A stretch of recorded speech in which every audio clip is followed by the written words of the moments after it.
Aloha everyone, it's Ajanette and I am here to talk about the science of personality, which is your Module 3 lecture. So this actually is going to draw upon outside resources, so we're not utilizing our OER resources for this particular subject because I didn't feel like there was a good solid chapter or section on any of the resources that we've utilized thus far that help to address research design and methodology. And so I'm actually going to pull a book and reading and upload those for you, a couple chapters from a book from a UCR professor who studies personality. UCR is the University of California, Riverside. Actually not too far up the road from where I grew up. But they have a really strong developmental and personality program there. And so I want to share, draw upon some of that expertise and knowledge for you. Excuse me, I'm choking. As always, our learning objectives and goals are to really expand your knowledge and understanding of personality theories and to help give you a depth and skill set to compare and contrast those theories in a meaningful way, including understand the way we might research and study those theories. So the book that we're going to draw upon is David Funder, The Personality Puzzle. And again, I will upload that text since we're just doing an excerpt and we're not actually going to copy more than 10% of the total content of the book. We actually are not violating copyright as well. So first of all, Funder lays a really good foundation for the value of scientific education. And this is really important as a psych major because we are a science. We are scientists. We don't just get a feel or read people, right? It's not pseudoscience. It is a science. So we use empirical methodology. We are statisticians. We are researchers. And we use that empirical methodology to inform the development of our theories, to help us analyze existing theories and assess the validity of those theories, to help us really investigate psychosocial problems that impact the psychological health and functioning of society, and come up with viable solutions or effective methods to address those problems in a meaningful, inclusive way. So we are trying to emphasize critical research skills, and that extends beyond just a basic knowledge. So ideally, you're not just learning what we think we know about personality, but you're actually learning to evaluate those theoretical perspectives. You're able to make some judgment, to build upon them, to critique them, to understand when one particular theory might be utilized and drawn upon for the work that you're doing in your various professions or in your future educational pursuits. So a much more skill-based, right, where you're able to draw upon research that we already know and get a really good, rich understanding of what we already know, analyze and critique that information, and then contribute to it. Build on that body of knowledge by producing your own research, by formulating your own hypotheses, by designing your own studies to test those hypotheses, by gathering that empirical data, analyzing that data, and then drawing important conclusions, and then analyzing how that data fits in with the body of research, and then what can that help us with moving forward? How can we utilize that new information in theory or practice, right? So how can it help us better understand personality? What can we do with that to actually support the healthy development of thriving personalities or those traits that contribute to happiness, joy, productivity, resilience, right? Protective factors. And so all of that comes from a scientific education. You're now producers. Technical educations, like technical training or technical programs, might focus on how to use a body of basic knowledge to perform a particular task. But with that scientific education, you're actually adding to that body of knowledge, right? You are a producer of knowledge and research. So it's a little bit different, and it's important to kind of know what aligns best with your goals. But either way, even if you want to pursue a technical degree, I still want to give you a rich scientific education that helps you become a critical consumer of information in your personal and professional life. So the author of our textbook is actually David Funder, and here's a picture of him to the left here. And he suggests that as we're studying personality, it's not some abstract construct, right? That we can observe personality. Remember, personality is the totality of our emotions, our behaviors, and our thoughts and perceptions. And so we can observe people's emotional expression. We can observe people's behavior. We can observe the mindset that people communicate and convey in the choices that they make and the work that they do. We can observe people's reactions to certain stimuli, situations, interactions, and all of that gives us kind of some understanding, some empirical evidence that has been observed. It's concrete, definitive. It's not just my interpretation, but you can actually see, were they laughing? Were they smiling? Were they joyful? Were they receptive? Were they open to ideas? Were they engaging in the conversation? Were they part of the actual celebration and the social activities that were occurring? All of that observable information allows us to assess personality and learn more about personality.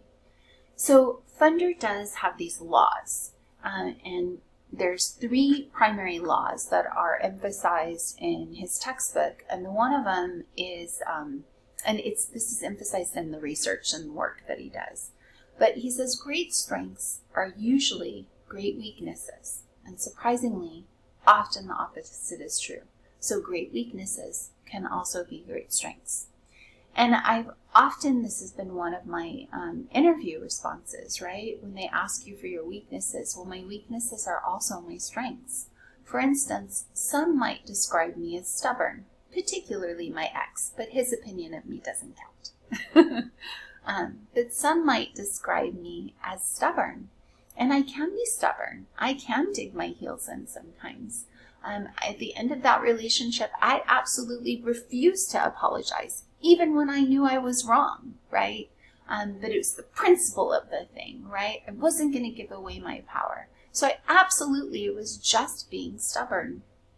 And maybe that did contribute to the demise of the relationship.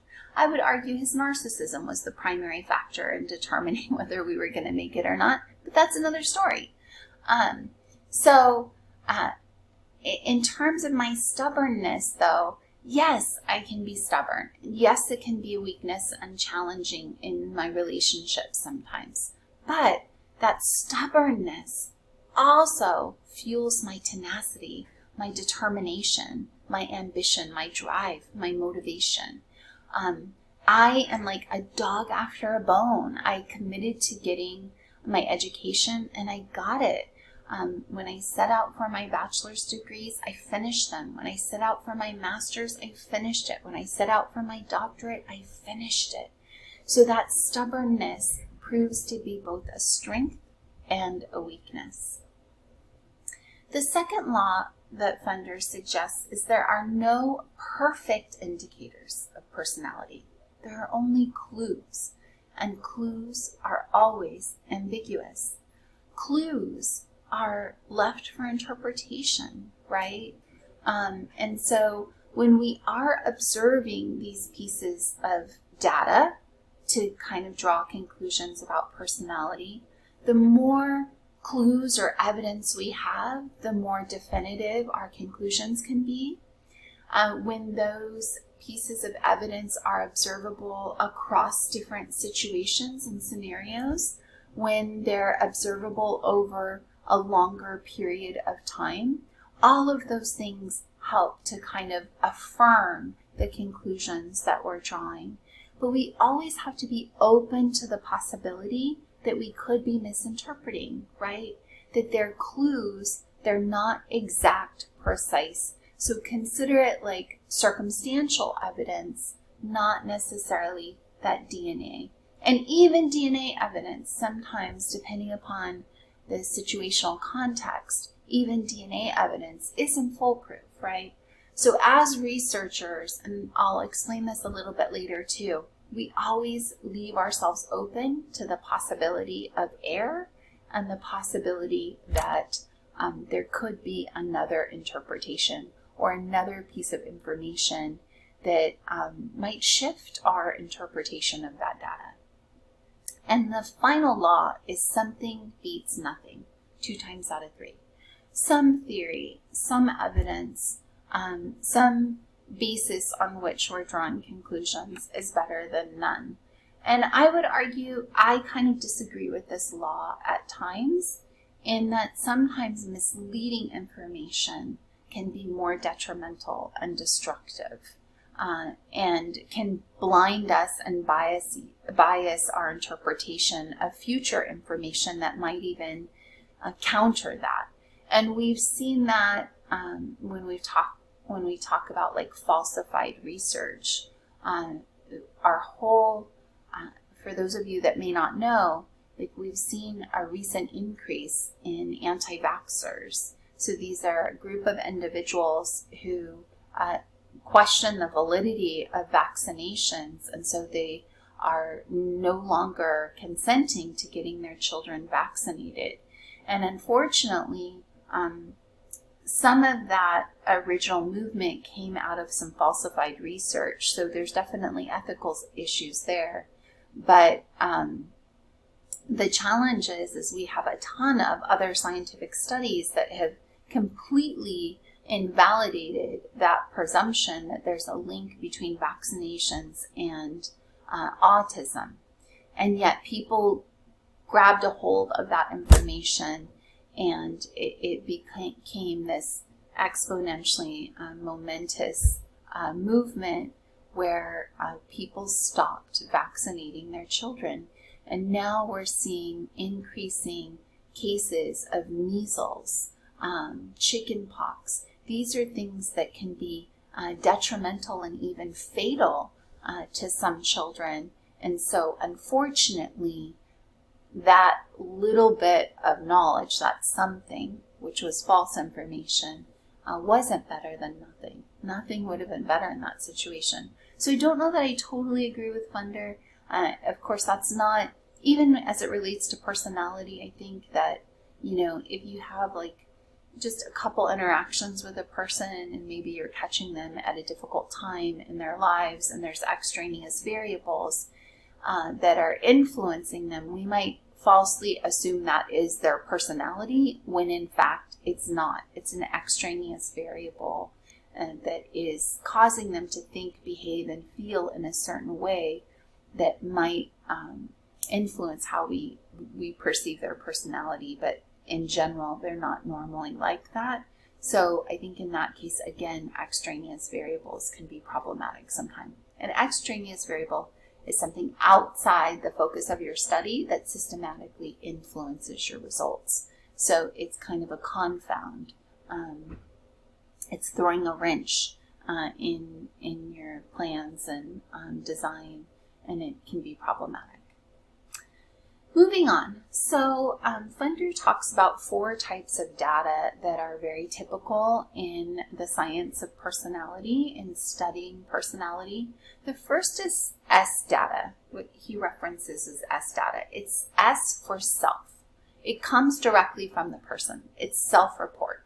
So we actually ask you directly about things that would give us information about your personality. And that direct approach can be very valuable, right? It's simple, it's easy, it's straightforward. It usually allows us to collect a large amount of data in a fairly efficient way, so it's not as time consuming, it's not as expensive, and who knows you better than you, right? You are the keeper of your thoughts and your emotions and what your intentions are, and so you are the best source of information. Except that, looking at the disadvantages, there's bias involved, right? There's a potential for error. It might be too simple and not really speak to the complexity of your personality and the various interplays and dynamics that contribute to your personality. You might also have some blind spots. For instance, my ex sees himself completely differently than I saw him, his children see him, his clients see him, his brothers and sisters see him. And again, that's impacted because he really does meet the criteria for narcissistic personality disorder. And typically people with personality disorders, they cannot see themselves in an objective way. So their self-report might be very different than how I might report seeing him. Additionally, we have this bias that tries to, it's a desirability bias where we want to be perceived positively, right? And so we might report information in a way that makes us look good, or we think it makes us look good. For instance, if I'm trying to understand your sexuality or your sexual behavior, I might, as a woman, report that I've had fewer partners than I really have over the course of my lifetime, because women are stigmatized for being sexually empowered and active, and men tend to have more liberties. And so I'm going to report the data in a way that makes me look good to the researcher. And so those are just a couple of examples of why self-report data may not always be the best way to assess personality or the most objective way. I data, I stands for an informant. This is basically third party. So this is where a researcher might ask Mike about his personality and then ask me, or ask a teacher, or ask a colleague, or ask a boss. So we can ask a third party that has regular interactions with this person and insight into who this person is. And that also gives us now this outside objective data, not totally objective though, right? Because the reporter, the informant, also has their own biases, and so we have to be mindful of that. So the same risk of error and bias, and they don't fully understand everything that a person is thinking or feeling or what their intentions are. And so because of that, that's not always an accurate or complete picture. So we have to scrutinize that data as well. Then there's L data, which is life outcomes. And this is more concrete data. This is data that's often recorded, right? We can look at the documentation of someone's life. We can see, did they graduate from high school? Do they have children? At what age did they have children? Were they part of any kind of groups that gives us insights into their personality? Maybe athletics, maybe sports, maybe chess club, maybe band, things of that nature, right? And then expand that out into some memberships, like, maybe they were involved in nonprofits. What type of nonprofit work did they do? Were they in, service projects or community-based projects? All of those types of things, that documentation that we can look at. It's objective, it's verifiable. Now, it may or may not be relevant to personality depending upon the circumstance, right? But it does give us some insight into what that person does, the behavior, the activities, their lived experiences that might be good indicators of personality, but also may have been determining forces that have shaped their personality, right? So that's a disadvantage, is because we have to consider the way in which multiple things interact to determine one's personality. So yes, I'm a high school dropout. Yes, I'm a teen mom. Yes, I have a history of, drug use in my teen years. I have all kinds of bad records that may have indicated that I had a particular type of personality, but it wasn't considering, the trauma that I was experiencing at home and how these other things were maybe outlets and maybe ways for me to escape that home trauma and that abuse. And so even the documentation, even though it's objective and verifiable, even that can leave room for misinterpretation. Then there's B data, behavioral observations. I can actually observe your behavior. Ideally, to get a full comprehensive view of your personality, I'm observing you in different contexts. Who you see of Ajanette as a teacher is very different than who you see Ajanette as like in a private social setting. I'm awkward as heck. I'm really socially awkward. But as a teacher, you wouldn't guess that. As a colleague in a professional environment, you wouldn't guess that. I'm articulate, I'm well-spoken, I'm okay speaking in groups and commanding the room. But in a private one-on-one setting, when you start to ask me about who I am as a person, that insecurity, that vulnerability, it definitely shines through. And I'm much more meek, passive, introverted, awkward, anxious, and that's a very different person than that's conveyed in a teacher role, in an instructor role. And so that being said, context matters, and sometimes when you're doing observations, it becomes difficult to observe those various nuances and contextual factors that might shape them if you're not able to observe them in multiple contexts. And the problem with observational research is it's timely, it's time consuming, it's expensive. Who has the time and ability to follow me around for a month in all the different contexts and relationships in which I exist to get a full, comprehensive assessment before drawing conclusions? You really don't, right? And also the way you're interpreting that information may be different than someone else. And so that variation also might contribute to some discrepancies. So as with anything that we're studying it from multiple angles, gathering different types of data, using different types of research designs and approaches is best. And then the aggregate of conclusions is really how we can develop more comprehensive and valid theories and assessments. And so know that although this is listing out 4 distinct types of data, often research leverages multiple types of data within one study, or we look at a collection of data with different types of data to inform our theories, our methodologies, our assessments and approaches. So let's dig in a little bit deeper and talk about the actual tools that fall into these different categories. So for self-report data, we often see self-report data gathered through surveys, whether they're interviews, right? Whether they're a paper and pencil survey, whether they're an electronic or digital survey. But they are these self-assessments, these measures that the person themselves fills out and provides. They can be quantitative data where they're rating things on Likert scales or reporting the frequency of things or indicating, their level of agreement or their own perceptions of, how much or how important something is to them.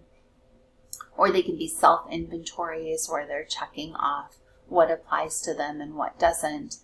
But they're all tools that the person themselves is completing, ways to gather data directly from the person.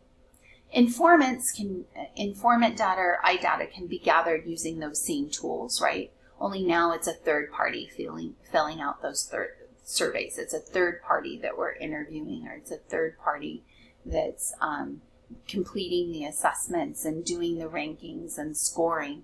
And now instead of scoring themselves, they're scoring you, right? And they're the ones doing the inventories and saying, yes, I see this and this and this behavior. I see these and these and these traits, right? And then life outcomes data can be archival data, where we actually, look at data that has already been collected on you, or records that have been collected. It can be public records, like we can look at school records, we can look at criminal records, we can look at banking records, right? We can look at a whole host of data to kind of show, get some indication as to who you might be, who your personality, or what your personality is. We can also look at private records like diaries or letters or pictures, chronicles of events, right? Things of that nature. But this is verifiable recorded data that we're typically using to assess who you might be. It can't just be something like, oh yeah, I graduated from Harvard, but there's actually no record of that, So it can't be just self-report. Life outcomes data is tangible data that we can verify. And then finally, behavioral observations. And this can either be done in the field, where we go to a school setting, or we go to your home and observe you interacting directly with your partner or family, where we might go to watch you in some recreational or leisurely event, where we watch you maybe facilitating a workshop or a meeting or coaching, or we watch you participating in hobbies and activities, maybe surfing. We watch you doing, community service work, like working at the fish ponds or in one of the local forests, or feeding the homeless, or volunteering at a hospital, or something of that nature, right? But we go and observe you in the field, in one of the contexts in which you would engage. A lab observation, we might invite you into the lab and observe you in a scenario, an artificial scenario, albeit that we've created. So we maybe watch you interact with other individuals that are there, whether they're part of our research team or whether they're also people that we are studying and observing. We can also collect physiological measures. So you don't just have to tell us your stress levels. We can measure your heartbeat. We can measure your respiration rate. We can measure your perspiration rate. We can measure your muscle tension. These are all ways for us to look at how are you behaviorally responding to things. And so all of these data collection sources are great tools for you as researchers, scholars, whether you're evaluating a particular theory or research result or methodology, or whether you're producing it. These are all valuable tools for you to collect data on, as you research personality. And let me just say, this doesn't just apply to personality research. Everything you're learning in this module applies to any type of thing that you're researching. Maybe you want to research psychological disorders and mental health and pathologies. Maybe you want to research the role of culture in influencing your self-efficacy in school. Maybe you want to research factors that contribute to the success and well-being of students. Whatever you're studying in whatever field of psychology, clinical, behavioral, neuroscience, biological psych, whatever it might be, all of these methodologies, all of these types of data, all of these research designs we're discussing in this module apply to any one of those fields of study. Okay, so let's talk about some of the biases. So I've already mentioned that there is participant bias, okay? The people that we collect data from, first of all, there might be something inherently unique and distinct about people that volunteer for studies to be researched, okay? So there's that.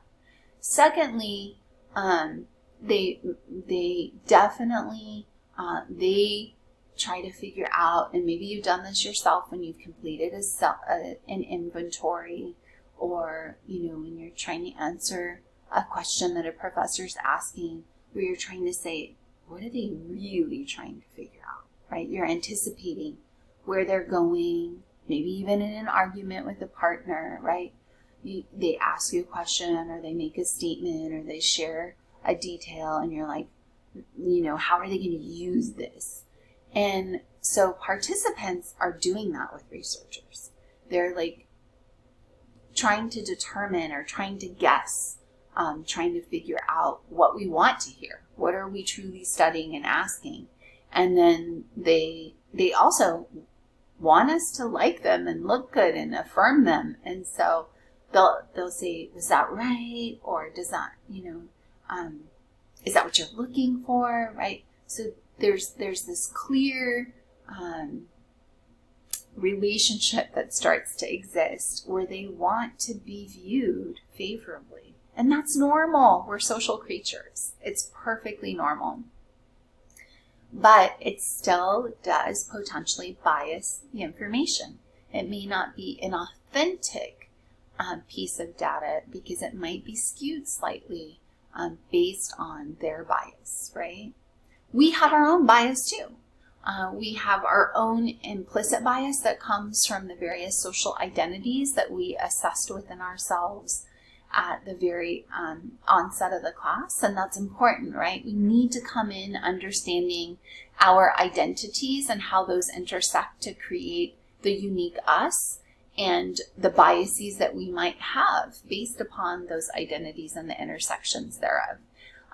We need to understand our positionality and how some of those identities might afford us power and privilege in society that shapes our view of the world and our view of others, or maybe how those identities influence our biases because we've experienced oppression, marginalization, right? Flat out discrimination.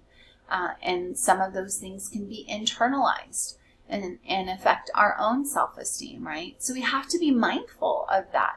We have our own biases. That's why we want to work in diverse research teams. We want to be a collective and making sure we're trying to see things from other perspectives and other positionalities, that we're not interpreting the research solely through our lens. And when you look at the history of research overall, but also in the field of psychology, we gather data predominantly from white males. And the researchers were white males themselves. And so there's definitely a bias in the research. It's through one very narrow lens that does not represent the rest of the population that they're trying to describe, explain, right?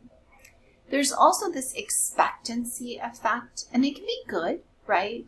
But it's also known as behavioral confirmation, where people kind of behave in a way that helps them meet your expectations. This is really an important concept when we look at research that's tried to understand the personalities of individuals that are incarcerated for long sentences, or maybe they have lifetime sentences. When you have research that is trying to understand what factors may have contributed to those life choices or to those situations and circumstances. And mind you, it's not always about the person. We're definitely aware of systemic racism and bias that contributes to people of color being disproportionately represented in the populations of incarcerated individuals, or formerly incarcerated. But that being said, in doing some data collection, we've learned that, interestingly enough, many of them come from very, very troubled families. They didn't have, warm, supportive, loving parents, and their parents kind of expected them to end up there. And that is an issue that we have to consider, right? Sometimes our children live up to our expectations or down to our expectations. We have research in education that suggests when teachers have high expectations, guess what? Scores rise, performance rises. But when teachers come in and have negative expectations, guess what? Scores are lower. And so that expectancy effect is real. It's real not only in different contexts of our lives, but it's real in the research lab. And so we have to be mindful of the expectations that we're conveying and what messages we are implicitly or explicitly sending to the participants and how that might be influencing the results and the outcome. Another tool that we use, particularly as we study personality, is personality assessments. So there are some very subjective tests that are self-report measures where they are filling out those surveys or inventories where they're describing their own personality or indicating what applies to them or doesn't. You are doing subjective measures really throughout the class. And at some point, I will likely have you have a third person also do some of those assessments and see if they perceive you in the same way that you perceive yourself and do those comparisons. There's also objective tests that are used. Interestingly enough, the MMPI is a very common, expensive tool.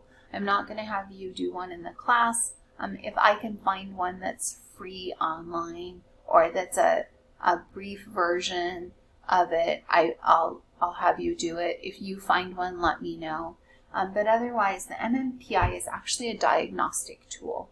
So in psychology, we have the Diagnostic and Statistical Manual that is used to diagnose individuals with a particular psychological or psychiatric disorder. And there's certain diagnostic criteria that has to be met. We know what percentage of the population is impacted by that disorder. We know what are the most common treatment methodologies, what the efficacy of those treatments are. And so an MMPI is usually used by a clinician for diagnostic purposes.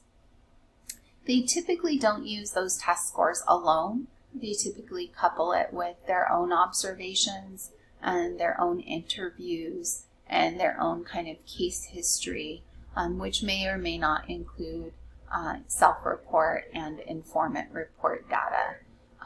But they typically want to look at the overall body of data that they have before they make a diagnosis, because there's implications to being diagnosed with something. You see yourself differently, and again, your expectations might influence your behavior, but also the world may see you differently, and so those labeling effects are real. Another example of an objective test is the California Psychological Inventory. So again, we'll see if I use either one of those in the class at some point. Projective tests that came predominantly from the psychoanalytic perspective and maybe continue to be used from a psychodynamic therapy perspective. But these are tests that have abstract images. You're seeing examples here to the right of the screen. And the abstract image is then interpreted by the individual you're studying.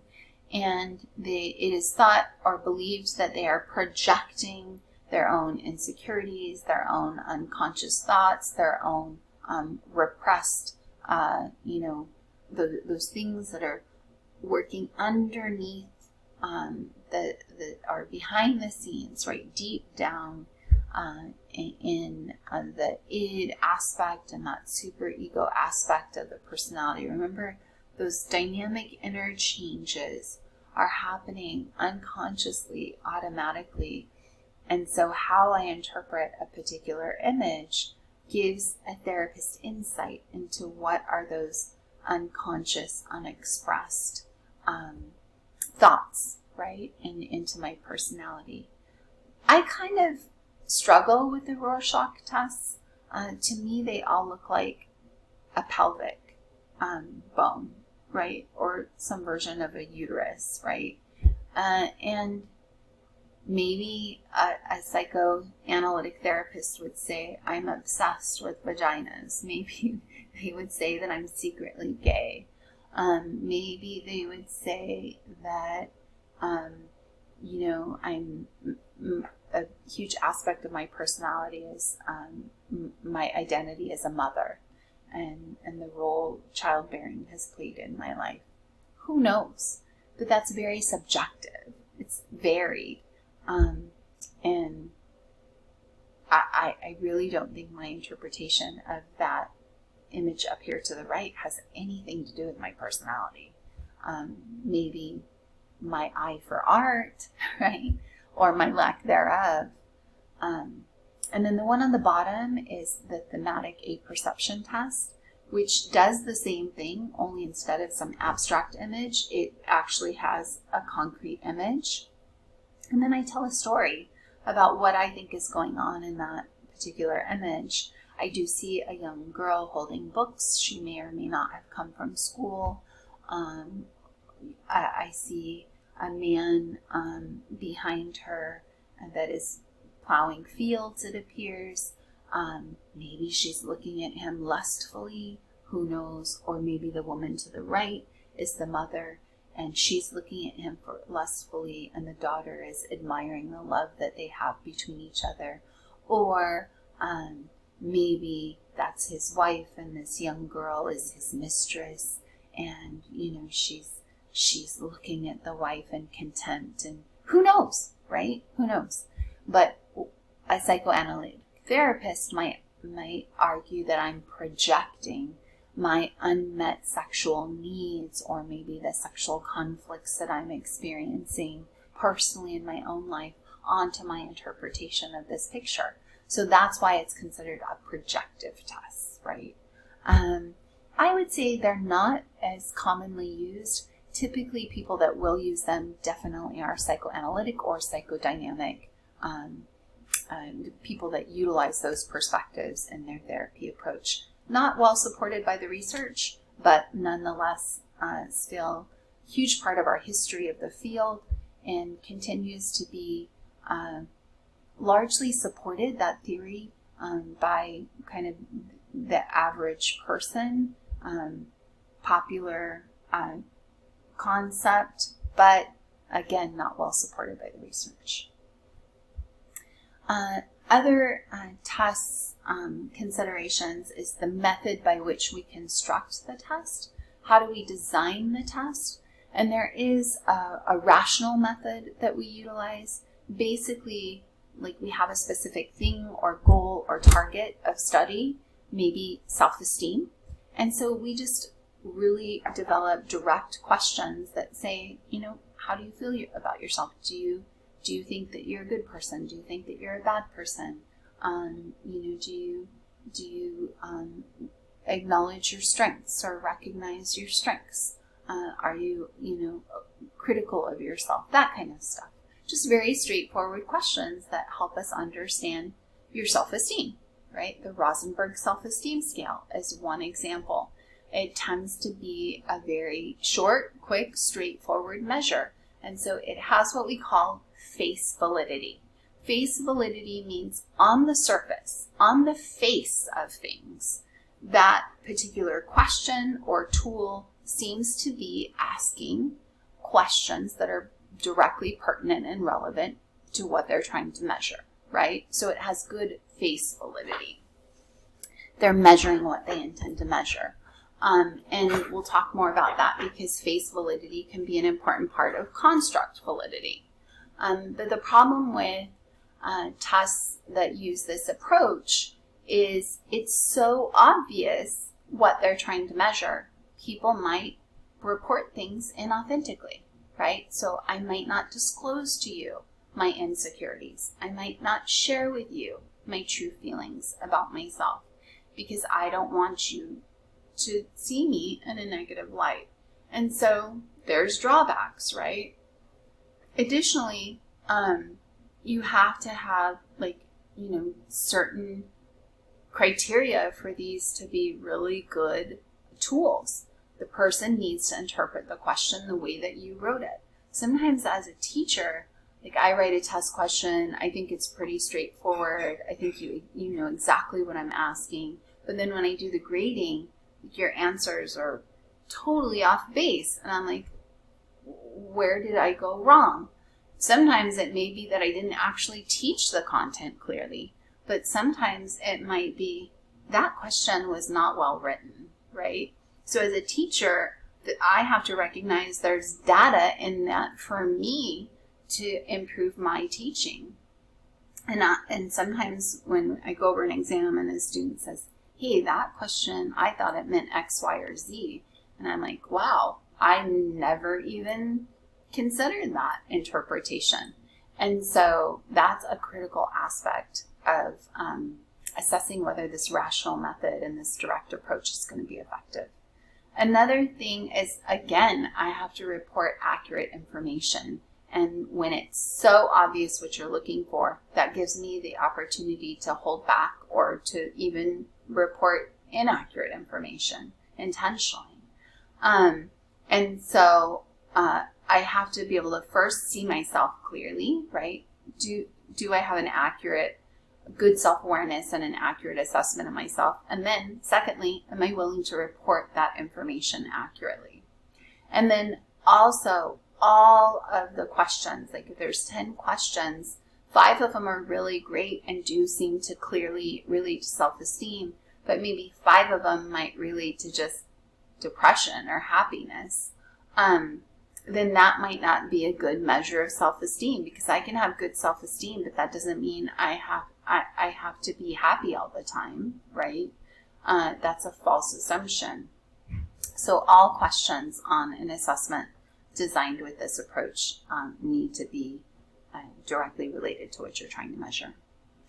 Then there's factor analysis. And when we start to go into the trait theories in greater depth, you will see that factor analysis is a statistical method and technique that is used to look at the statistical correlations between variables. So I might have like 50 different characteristics or traits that have been included in an assessment, a survey that I've done.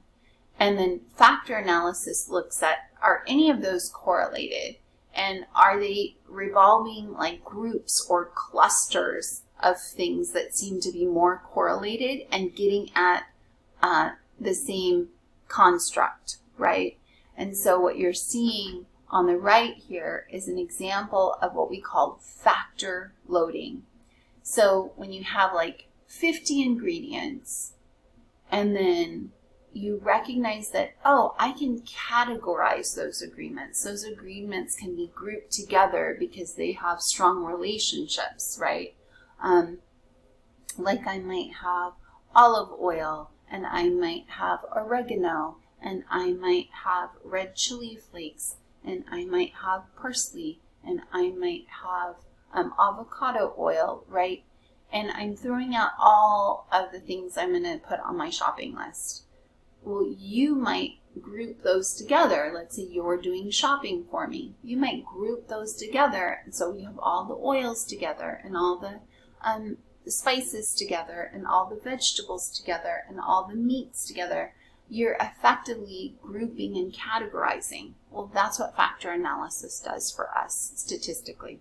It groups things. And based on that group, we identify a factor, right? So these are your vegetables. Your test had carrots, celery, I'm going to throw out tomatoes because it's not truly a vegetable, it's a fruit.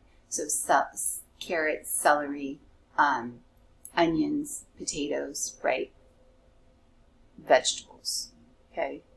And so the test takes all 4 of those things and says, hey, those are all related to one another. And then we identify what that factor or category name or grouping represents. It's the larger category to which it belongs. And so over here to the right, you're seeing some examples. Outgoing and sociable are related to the factor of extroversion based on the Big 5 personality theory.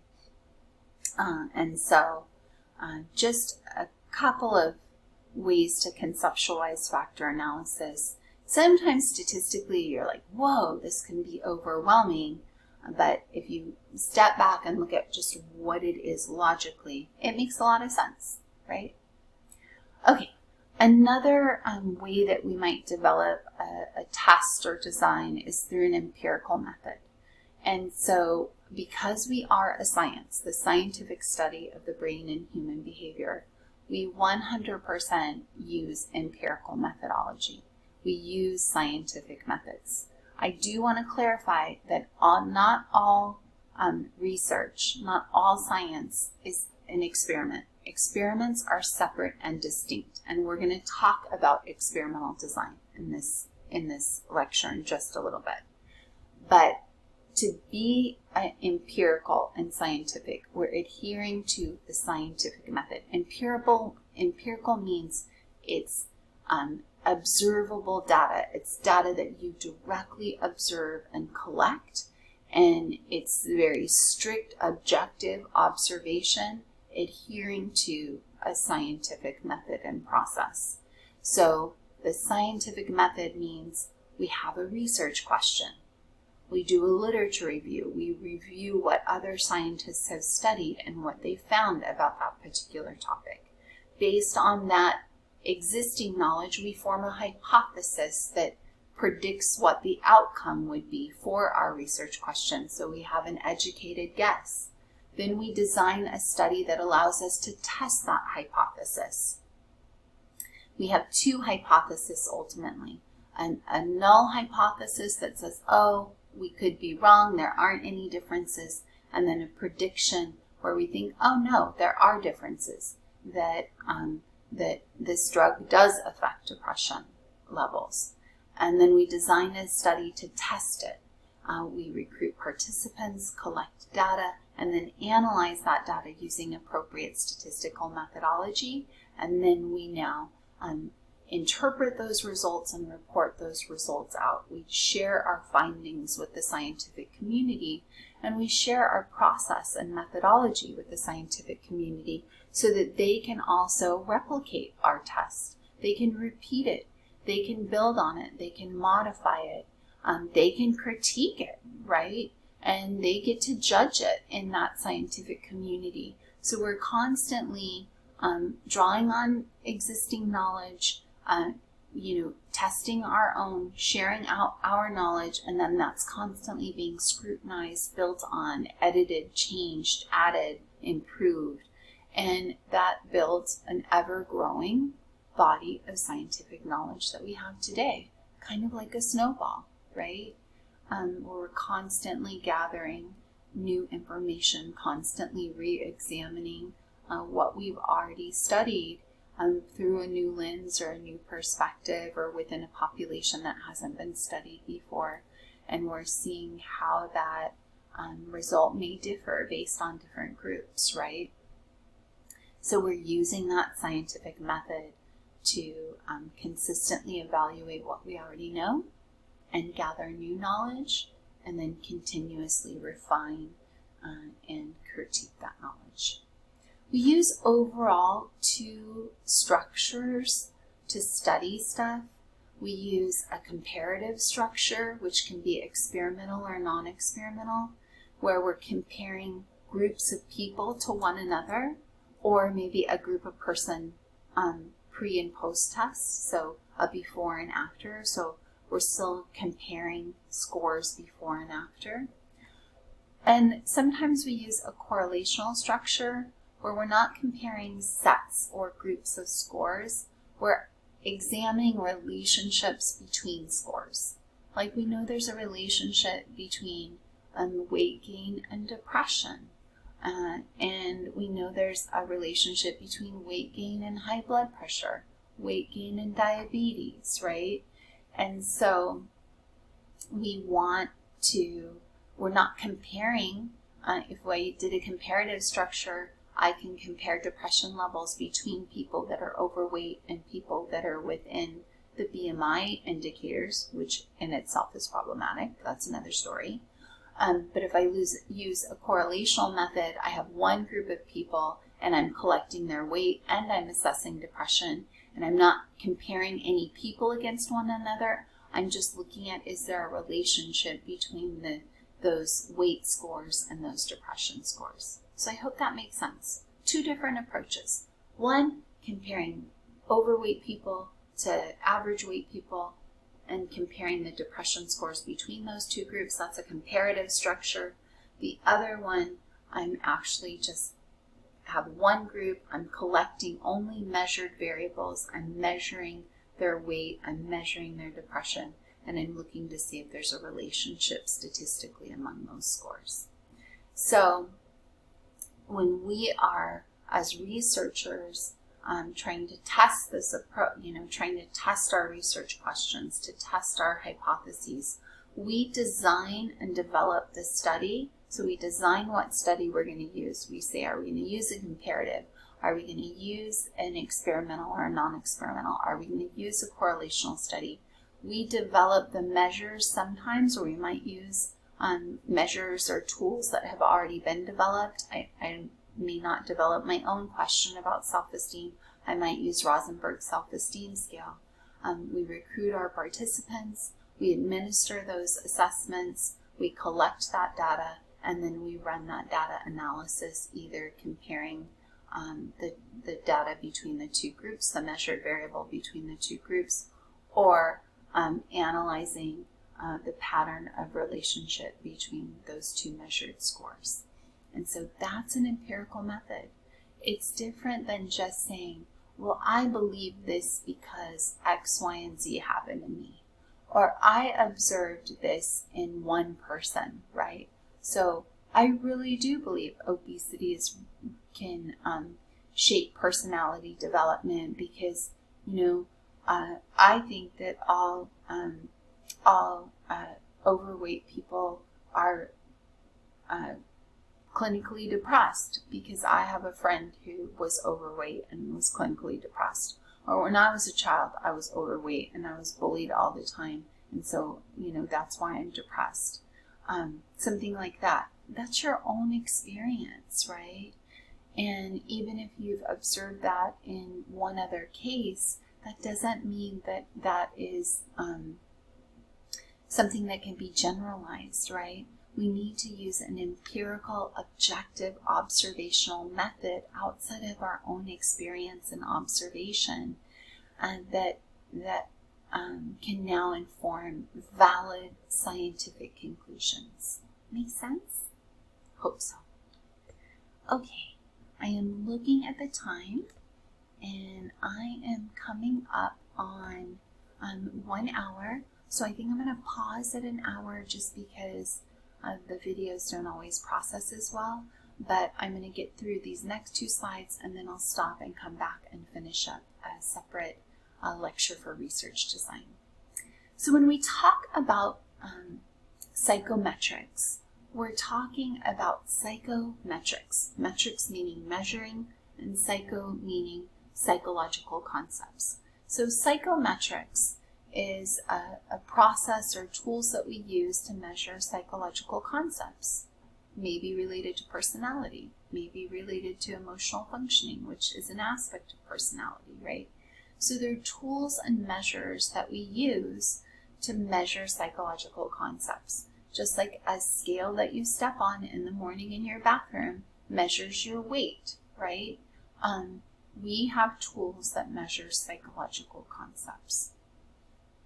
Those tools are assessed for 2 core areas: reliability, which is consistency, and validity, which is accuracy. Now, reliability is, can I administer that test and produce a similar score with the same person reliably?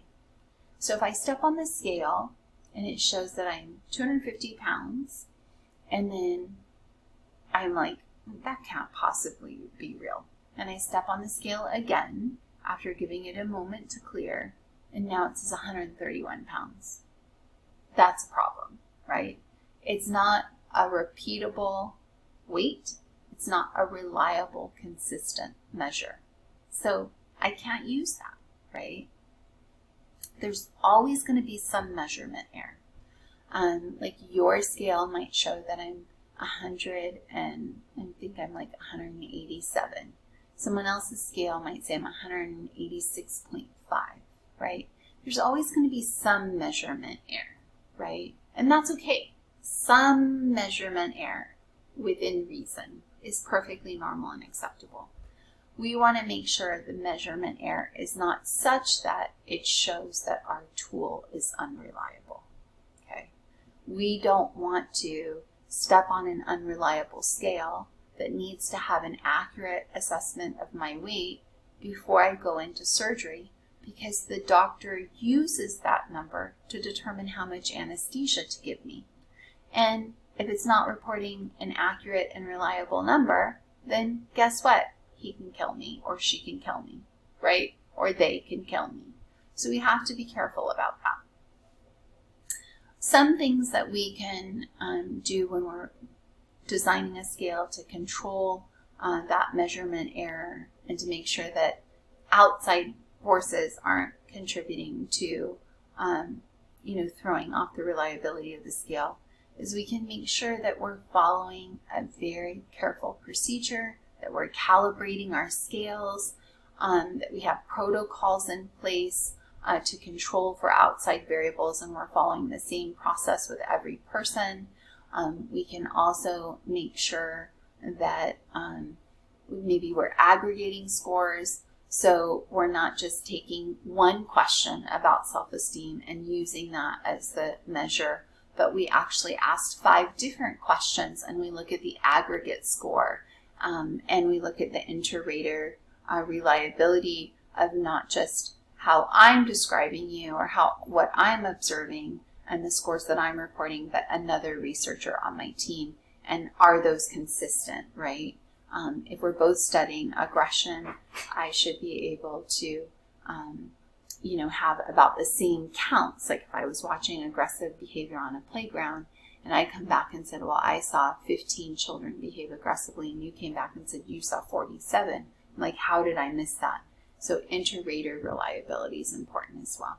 And we use a Spearman-Brown correlational analysis to assess that reliability and consistency.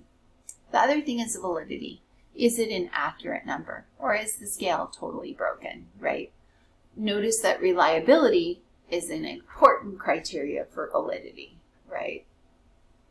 But validity may not be necessary for reliability. Like if I step on a scale and it tells me I'm 500 pounds, that's not accurate. I know I'm not 500 pounds. If I get off the scale and I step back on the scale in 5 minutes and it still says I'm 500 pounds, and then I get off it and I go back at the end of the day and it still says I'm 500 pounds. Well, it's reliable, right? It's telling me a consistent weight, but it's not accurate, right? So you can have reliability without validity, but you cannot have validity without reliability. It cannot be accurate if it cannot be reproduced consistently, okay? And so validity is looking at, is it measuring what it's supposed to be measuring? That's what we call construct validity. It's measuring what it's intended to measure. If I'm saying I'm measuring your self-esteem, but I'm asking you questions about shoe size or, clothing size or whatever else, well, what does any of that have to do with it, right? Well, of course, clothing size could, because body image is related to self-esteem, but that's another story. Shoe size most definitely isn't. And so we have to make sure that we are accurately measuring what we're intending to measure. Often what we do is we might develop a test and then have another colleague look through those questions as well and assess whether or not it's valid and accurate. We might also run a pilot on a particular survey and get feedback from a group of participants to see if it's actually measuring what it was intended to measure. So all of that can be done to kind of protect and make sure that your tools are valid. And then in terms of generalizability, it's important to note that the reason we do research is not because we just want to know everything in the world about you. No, you're important, you're valuable, but I want to know if studying a group of people tells me something about all people overall, right?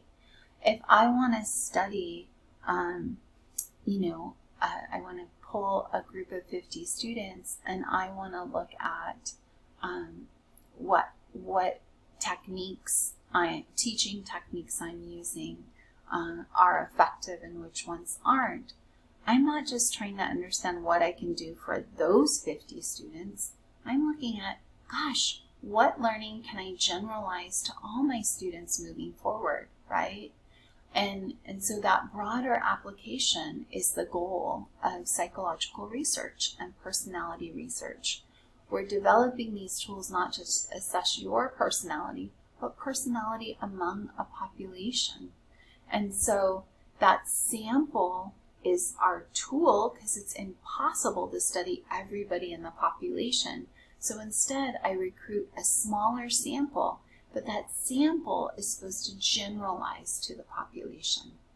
So think of it like when you go to an ice cream shop and they have a new ice cream flavor. Well, you don't need to eat the whole giant bucket of ice cream to know what the ice cream tastes like. They can give you a sample, right? And that sample tells you what the rest of that ice cream tastes like. And that's what we do in statistics and research. We take samples and then, assuming statistically it's significant, then that's an indicator that these same phenomenon and patterns are observed in the entire population that sample represents. Now, it is important that the sample is representative. As I mentioned, a lot of our scientific knowledge came from white male samples. At one point in our history, women weren't allowed to go to school. People of color weren't afforded a college education. Even when they earned one, they weren't awarded degrees, right? So most of our data has been collected from college students, which are white male, which is inherently biased and limited, right? It's not a representative sample. And when I don't have a representative sample, but I'm trying to generalize to a population that doesn't look like that sample, I might be drawing erroneous conclusions, right? So if I am given a sample of ice cream, Rocky Road ice cream, and within that sample it only had chocolate ice cream, then I'm assuming that that population, that ice cream is just chocolate ice cream. My sample has to include all the ingredients of Rocky Road for me to truly understand what Rocky Road is. So in my sample, I need not just the chocolate ice cream. I need a little bit of the marshmallow. I need a little bit of the nut. That sample has to be representative for me to draw accurate conclusions about the overall population. And sadly, that has not always been the case with our scientific studies and the research knowledge. And so we see a movement toward more inclusive research, more diverse in representation, more diversity and representation in the researchers themselves, as well as our samples that we are gathering data from. Other problems might be the sample size. If my spoon is only this big, I'm not going to be able to get all those pieces. So I need a big enough sample size where it's going to include the multiple ingredients. Sample bias, right? Am I only doing males? Am I only doing white people? Am I only doing college students, right? Maybe those can't generalize to other populations. The lack of diversity, that also is still a great example. Gender and racial bias is common in research, and lack of inclusive methodologies and approaches, right? When I'm not even on my scales allowing for the possibility of gender expansive identities, I'm now restricting and limiting a whole group of people that are important to understanding personality development, right? Because personality development affects all of us. and maybe gender identity is crucial to that. And so I can't just include cisgender populations. So I hope that makes sense. We'll get into research design in part 2. For now, take a break, process, enjoy. I'll be back. Mahalo.